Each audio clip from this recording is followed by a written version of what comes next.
Have you ever had that feeling, where your English is actually pretty good, but then you get into a big business meeting and the words you use just they don't land quite right? Today, we're going to fix that. We're going to show you how to take your everyday vocabulary and give it a serious professional upgrade. Let's get into it.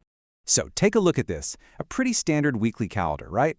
I bet it looks a whole lot like yours. You've got your meetings, your appointments, maybe a dinner or a class squeezed in there. This is basically the architecture of our professional lives. But here's the secret. The language we use to talk about it can make all the difference in the world.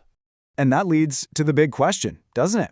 When you talk about these exact same plans, does your language sound powerful and professional, or does it maybe come across as just a little too casual? Let's find out how to make every single word you say count. All right, first up, we're going to start with a word that is on literally everyone's calendar, meeting. It seems so basic, but trust me, it's the key that unlocks a whole family of professional words that will instantly boost your business English. It all starts right here. This little entry, meeting. That's our starting block. Now, meeting is a noun, it's a thing, but what's the action that's happening? Well, that's where the idea of a word family becomes a total game changer. And here it is, super simple, but so important. The action is the verb to meet. The event itself, the thing on your calendar, is the meeting. Just getting this little distinction right is the first major step to sounding more like a pro.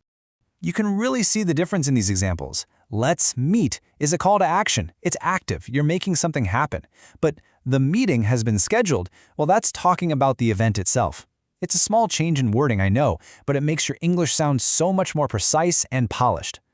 Okay, let's grab another common word, class, and give it a serious corporate makeover. This is how we go from just talking about learning something to really showcasing our expertise. So maybe your calendar says Spanish class.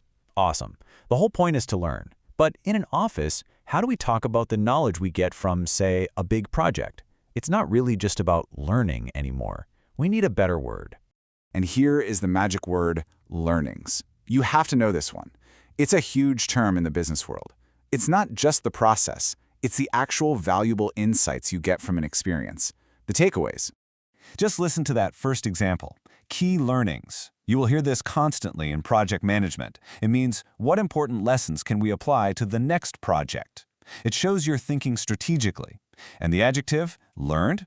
That's just a very sharp, formal way to say someone is a true expert. All right, let's do a quick fire round. We're going to look at a few more everyday words and see how to give them a business upgrade. We're talking dining, travel, and, of course, competition. You see dinner on the calendar. Could be anything. But in the world of business, a dinner isn't just a meal. It's a strategic opportunity to build a relationship, to close a deal, to get ahead. And so our language has to reflect that shift. We don't just have dinner with clients, we dine with them. We're not just at a restaurant, we're providing a dining experience. See how that elevates it? It shows a whole other level of professionalism. It's the same idea here. Trip to Toronto sounds like a vacation, but when it's for work, we call it business travel. That simple change in wording immediately signals that this is a professional assignment, not a holiday. And this word family is incredibly useful. You can use that as a verb, he travels, as a noun for the whole idea, the travel budget, and even as a noun for the person doing it, the traveler. Mastering these will make you sound so much more confident when you're talking about logistics and business trips. A soccer tournament. What's that really all about? Competition, right? In the business world, it's exactly the same. We are constantly competing for everything. Market share, new clients, good employees. So you have to know the language of competition. Now, this one is a big deal. The compete family is right at the heart of business. You compete against others, you have competition, which can be the activity or the other companies themselves. Your main rival is your competitor. And to win, you need to be competitive. You've got to know all of these. These sentences just sound so powerful and strategic, don't they? When you use the compete family correctly, you're showing you're not just watching from the sidelines. You are an active player in the game of business. Okay, we've gone through some really key word families, but how do you actually put it all together in a real-world scenario? Let's take a look. And there it is. Look how all those pieces just click together. In just a couple of sentences, you've got meeting, competition, competitive, learning, dining, and business travel. This, right here, is what business fluency sounds like. It's clear, it's professional, and it's confident. Now, you might be thinking, okay, great, but how do I practice? And here is the best part. You don't need a new textbook. You don't need to sign up for a course. The only tool you need is already right in front of you. It's your calendar. Here's your challenge. It's a simple 3-step plan. Every day, 1, look at your calendar. 2, pick just one event from that day. And 3, write one single business sentence about it using its proper word family. That's it. It's a tiny step that makes a massive difference.